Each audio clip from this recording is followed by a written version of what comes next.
Hello everyone, আমি আর বর্ষা দুজনে সন্ধেবেলায় বদ্দির বাড়িতে গেলাম। হঠাৎ করেই বদ্দি বিকেলে ফোন করে বারবার যাওয়ার জন্য বলছিল। আমি ক্লাস থেকে এসে ওদের বাড়িতে গিয়েছিলাম।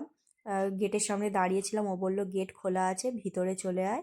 তো আমরা আস্তে আস্তে ভিতরে গেলাম। সিম্বা আমাদের দেখেই লাফালাফি শুরু করে দিয়েছে।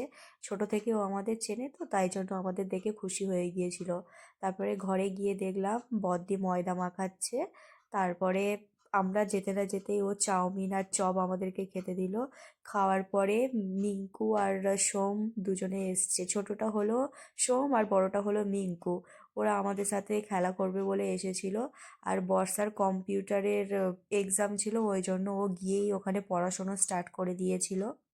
এই যে ও লিখছে। আর এইদিকে সোম আর মিঙ্কু লুকোচুরি খেলছিল দুজন।